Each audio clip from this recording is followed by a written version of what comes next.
Coucou mes gazelles, bienvenue pour cette capsule du mois de juin pour le domaine sentimental. On passe cette fois-ci à nos amis les béliers. Je rappelle à chaque fois et comme toujours que ce tirage est général, que ça ne concernera pas forcément tout le monde, ce qui est tout à fait normal.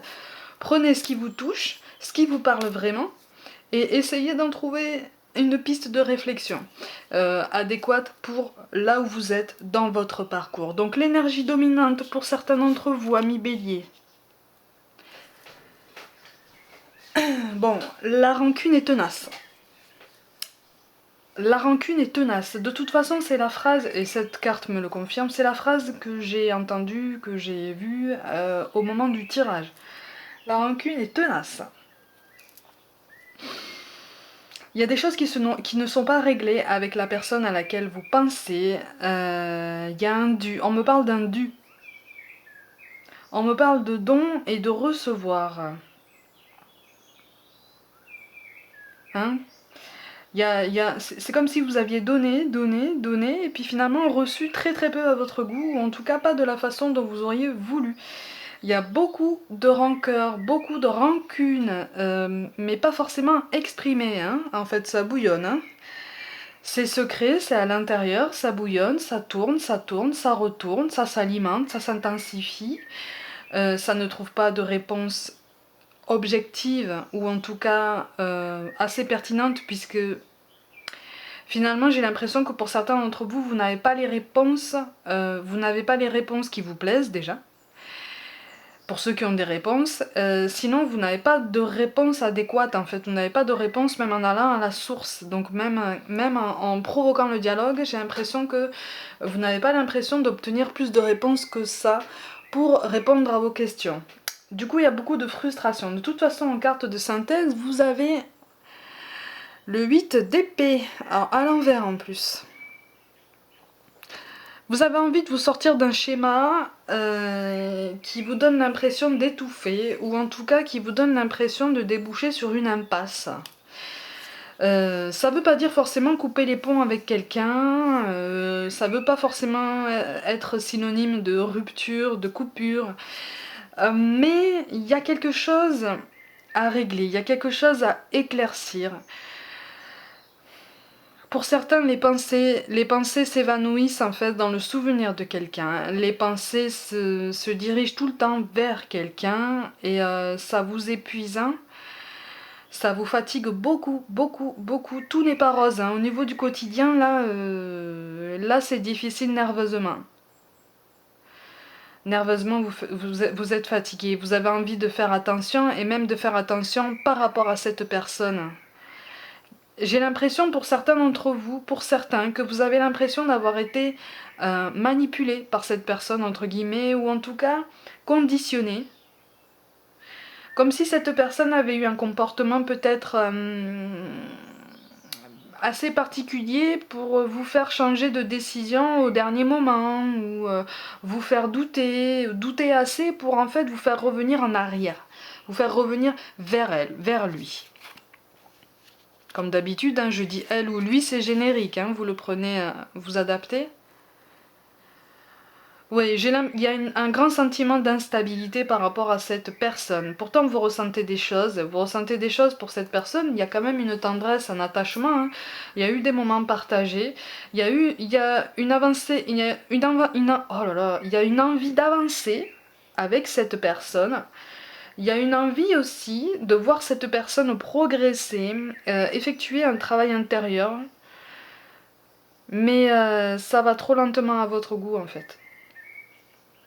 Ça va trop lentement à votre goût, c'est comme si vous aviez l'impression de faire du surplace par rapport à certaines décisions, à certains schémas. Il y a quelque chose qui est vraiment de l'ordre d'une très très grande frustration. Et il y a un sentiment d'insécurité, vraiment un sentiment d'instabilité. Comme un sentiment d'être à découvert finalement.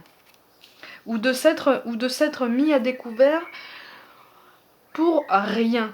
Ou pour pas grand chose. Ou pour trop peu par rapport à ce que vous avez eu l'impression de donner. Oui, il y a un manque de logique dans tout ça. Il y a un manque de logique, il y a une notion de mauvaise foi aussi. Comme si la personne en face de vous, alors soit c'est vous, soit c'est la personne en face de vous qui refuse de voir ses responsabilités en face, qui refuse aussi d'admettre qu'il y a quelque chose, ou en tout cas qu'il peut exister quelque chose de beaucoup plus profond que ce dont il est question présentement entre vous. Parce que vous, j'ai l'impression que vous avez quand même envie d'avoir quelque chose de plus profond, de plus sincère, de beaucoup plus concret et de plus pérenne dans le temps. Mais en face, il y a ce frein. En face, on ralentit parce qu'il y a des contradictions. Et il y a des changements d'humeur, il y a des changements d'avis particulièrement brutaux, particulièrement soudains, qui ne sont pas forcément compris. Alors on peut mettre ça aussi sur le compte de la maladresse, hein, pour certains d'entre vous. Il y a des maladresses, il y a de très très grosses maladresses en fait. De très grosses maladresses qui peuvent s'apparenter à un manque de savoir-vivre, voire même à des indélicatesses. Pour certains d'entre vous, je dis pas pour tous, hein, mais pour certains d'entre vous, la personne en face de vous est vraiment maladroite en fait. Elle n'est pas animée d'une volonté de vous faire mal ou d'être indélicate envers vous. C'est une vraie maladresse parce qu'il y a une vraie perdition en cette personne. C'est un tourbillon, c'est comme un brouillard qui tourne dans cette personne. Ça tourne, ça tourne, ça tourne, ça patine, et puis au final, on n'avance pas en fait.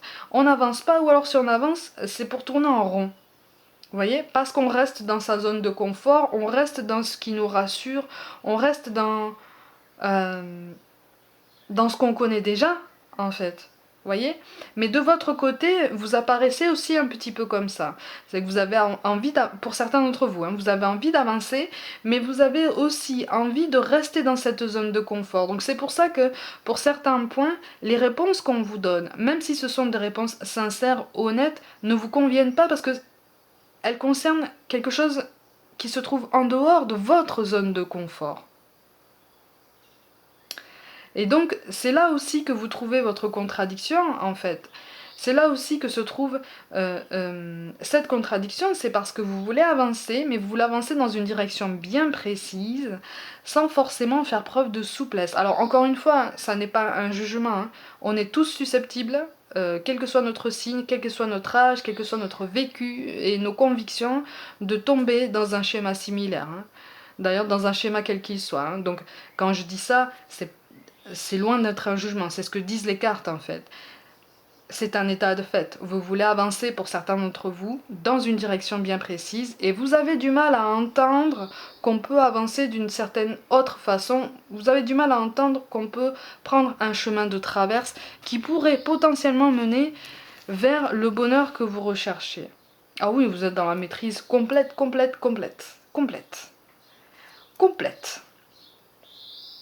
Il y a beaucoup.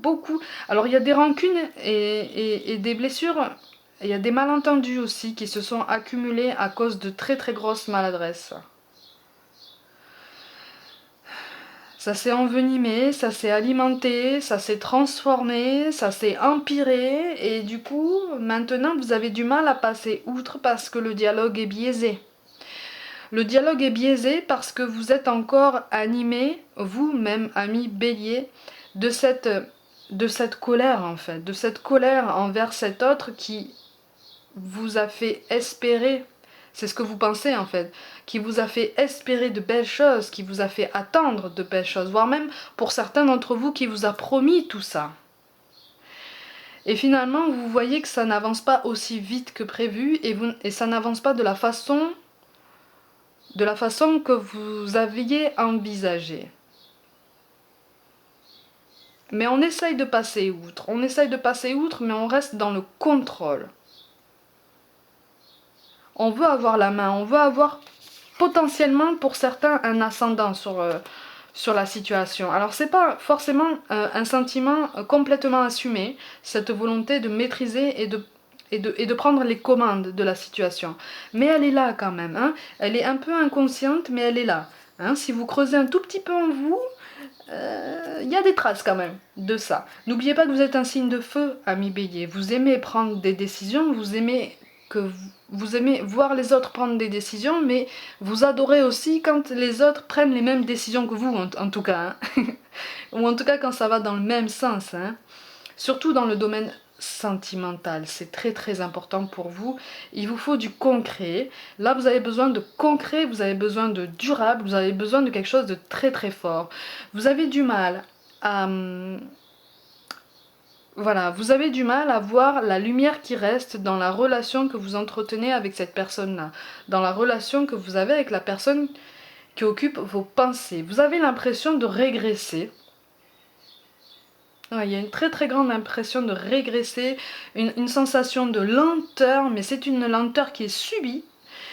Et vous avez du mal à voir les bons côtés, vous avez du mal à vous rappeler les bons souvenirs, ou en tout cas à vous les rappeler assez fort pour vous dire que certes il y a du travail, certes il y a des désaccords, mais on peut peut-être passer outre ça. Je peux peut-être faire ce travail pour guérir de ça, pour m'élever et puis peut-être pour l'aider. Vous voyez? Mais c'est, encore une fois, c'est un travail de longue haleine, c'est tout à fait normal. Ouais, il y a une distance, hein, de toute façon, par rapport à cette personne. Alors, pour certains, il y a une distance géographique. Pour d'autres, il y a une vraie distance physique. Il y a une distance dans les dialogues aussi. Hein. Pour certains, il y a vraiment un dialogue en pointillé. Et puis, c'est pas loquace, hein. C'est un dialogue qui reste très très en surface parce que j'ai l'impression que des deux côtés on reste sur ses gardes. Des deux côtés, en fait, la personne en face de vous est votre miroir là. La personne en face de vous est votre miroir. Donc en fait, elle vous renvoie vos angoisses, vos peurs en fait qui sont ancrées et qui vous agacent profondément, et pour certains qui font mal en fait, qui se sont transformés en vraies blessures, mais c'est réciproque en fait. Votre comportement, votre volonté de mener les choses d'une certaine façon, même les mots parfois que vous choisissez, les réactions que vous avez, sont en miroir direct par rapport à cette personne-là, par rapport à ses angoisses, à ses peurs, à ses appréhensions, à ses propres questions en fait. Voyez? Donc il y a un effet retour de balle qui est pratiquement permanent et qui fait que parfois on est dans un dialogue de sourds ou dans quelque chose qui s'en rapproche. C'est en tout cas la sensation que vous avez, vous ou la personne en face de vous, voire même tous les deux. C'est pour ça qu'il y a quand même une certaine distance. Il y a des précautions qui sont prises parce qu'on refuse de retomber dans les bras de cette personne, on refuse de s'attendrir d'une certaine situation. On se refuse ça. C'est comme si vous disiez, moi maintenant je refuse de me mettre à genoux. Moi je refuse de baisser la tête, c'est terminé. Il y a une vraie affirmation de ce côté-là. Parce qu'il y a un besoin de sécurité, il y a un besoin de stabilité que cette personne ne vous inspire pas. Et puis l'entourage est là aussi pour être force de remarque. L'entourage est là. Alors pour certains, vous avez un entourage qui arrive, qui arrive à avoir cette emprise sur vous, entre guillemets, en ce sens que cet entourage alimente les doutes et les angoisses que vous entretenez déjà par vous-même par rapport à cette personne. Et de son côté, du côté de cette personne, c'est un peu la même chose aussi, vous voyez ? C'est ça aussi qui provoque cette distance et cette incompréhension.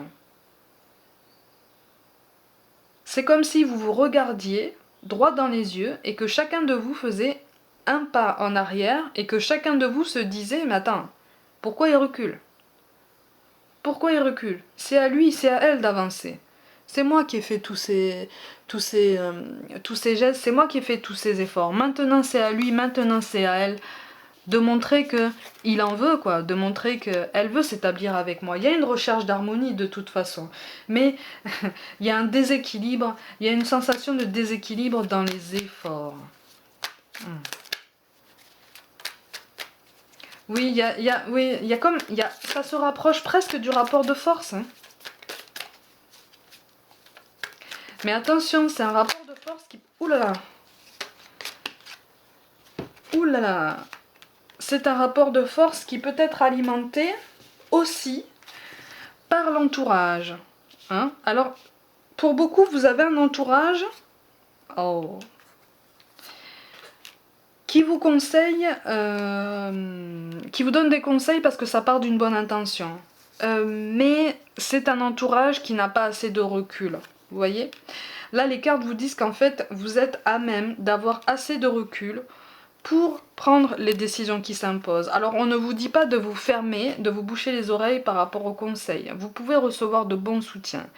Maintenant, vous-même, vous êtes à même de voir ce qui est au fond de votre cœur et d'analyser. Vous avez une très bonne carte à la fin, effectivement. Là, vous êtes dans une période de renouveau, en ce sens que vous avez envie de vous imposer pour de nouveaux projets, pour avancer, pour vous élever, pour voir ce souffle de vie qui vous manque en fait. Hein? Vous risquez de toute façon, effectivement, si ce n'est pas déjà le cas, de faire face à un dialogue de sourds dont je parlais tout à l'heure. Il y a même un soupçon de triangulaire, effectivement. Mais là, vous êtes dans une fin de cycle d'incompréhension. En ce sens que, pour certains d'entre vous, vous avez quand même trouvé la solution pour avancer au mieux, seul ou en duo, mais en tout cas, ne pas tout briser d'un coup. Hein. Il y a des choses à réparer. Même si on ne repart pas sur des effusions passionnelles, si on ne repart pas sur des choses très fusionnelles, oui, il y aura une vraie tendresse, il y aura quelque chose de très concret. Oui. C'est pour ça que là, je vous parle des conseils de l'entourage. Il va y avoir de bons conseils, hein, surtout. C'est pour ça que je vous dis, ne vous fermez pas à tout ça parce qu'il va y avoir de bons conseils. Il va y avoir de bonnes choses. Mais le meilleur des guides que vous avez, c'est votre cœur, en fait. C'est ce que vous avez dans le cœur, c'est ce que vous ressentez. Et vous ne ressentez pas que des blessures. Vous ressentez des belles choses aussi. Vous avez été capable d'aimer de tout votre cœur, en fait. Que vous l'ayez avoué ou pas, vous avez été capable d'aimer. Et c'est ce que les cartes vous rappellent en fait. N'oublie pas ça. N'oublie pas ça parce que c'est ça qui va te permettre de trouver les mots pour engager le dialogue, pour exprimer vraiment ce que tu ressens. Après, si la personne ne veut pas recevoir ce que tu dis, ça n'est plus de ton fait puisque tu ne le maîtrises pas. Mais au moins tu l'as dit, tu t'es fait de l'espace en toi. Tu vois? C'est pour ça que ça va te permettre aussi de faire un bilan. Ça va te permettre de faire un bilan sur tout ce que tu as vécu déjà toi-même et tout ce que tu as vécu avec cette personne. Et du coup, ça va te permettre d'analyser la situation, ça va te permettre d'analyser ton parcours jusqu'à présent, son parcours jusqu'à présent, avec le plus d'objectivité possible, le plus de hauteur possible. Du coup, on va trouver une solution. Ça, la carte de la porte, c'est une carte particulièrement positive, les amis. Donc, surtout, gardez espoir, continuez et surtout, essayez de vous souvenir des bonnes choses qui vous animent. C'est pour ça qu'on vous parle de gratitude. Fais de la gratitude ta nouvelle attitude. Les étoiles vont briller de plus belle sur toi. Tout ce qui existe dans ton monde va devenir lumière. Continuez vos efforts et continuez à garder espoir. Surtout, ne lâchez rien. On ne lâche rien, les amis. On n'abandonne rien ni personne. On vous parle de diversité. Le monde serait terriblement ennuyeux si nous étions tous pareils. Célèbre ton caractère unique, tu es spécial et tu es aimé. Pas de crainte de triangulaire, pas de crainte de concurrence entre guillemets. Vous avez une place, elle est pleine et entière, vous l'occupez déjà pleinement. Et vous le faites très bien. On vous parle d'espace sacré. Nous, tes anges gardiens, t'entourons d'une lumière émeraude, rose et dorée. Oublie tes soucis et tes inquiétudes et entre dans l'espace sacré d'amour et de guérison. Ça correspond au travail que vous êtes déjà en train de mener et qu'on vous encourage à mener encore une fois. Parce que vous êtes sur le point d'écrire un nouveau chapitre de votre vie qui se voudra plus positif pour vous puisque vous aurez fait tous ces efforts très difficiles jusqu'à présent. Surtout, tenez le coup les amis, on vous parle d'amour, le cœur de l'amour et le cœur de la création. Par amour, tout est possible, tout a un sens. Fais en sorte que toutes tes pensées et tous tes sentiments reflètent la vérité éternelle de l'amour. Ça, c'est synonyme d'alignement. Alignement spirituel, c'est aussi synonyme d'alignement entre ce qu'on dit, ce qu'on veut, ce qu'on ressent, ce qu'on pense et ce qu'on fait. Vous êtes sur la bonne voie. Et enfin, on vous parle de sagesse et ça tombe avec la carte de la porte. Tout ce qui existe a une fonction et un sens. Être sage, c'est avoir beaucoup d'amour, de tolérance et de compassion pour toute chose. N'ayez pas peur de vous ouvrir. Ce n'est pas une faiblesse, c'est une preuve d'amour, c'est une preuve d'intégrité et de hauteur pour vous déjà. Vous avez un grand cœur, vous apparaissez comme des personnes avec un cœur immense, avec un cœur énorme, qui déborde de générosité, qui déborde d'amour. Et justement, il faut l'assumer parce que c'est quelque chose de magnifique et qui fait de vous des gens magnifiques, en amour notamment. Hein, même si vous avez un caractère particulièrement marqué, un tempérament parfois sanguin, vous êtes quand même capable d'aimer. Quand vous aimez entièrement, comme certains autres signes aussi. Vous aimez sans condition. Et c'est pour ça que vous êtes aussi déçus. Mais ne vous inquiétez pas, vous êtes sur un parcours qui est chaotique, mais vous êtes sur une avancée, vous êtes sur une progression. Gardez espoir, maintenez vos efforts, amis béliers, prenez soin de vous, je vous envoie tout plein d'amour, croyez en vous, et je vous dis à très vite.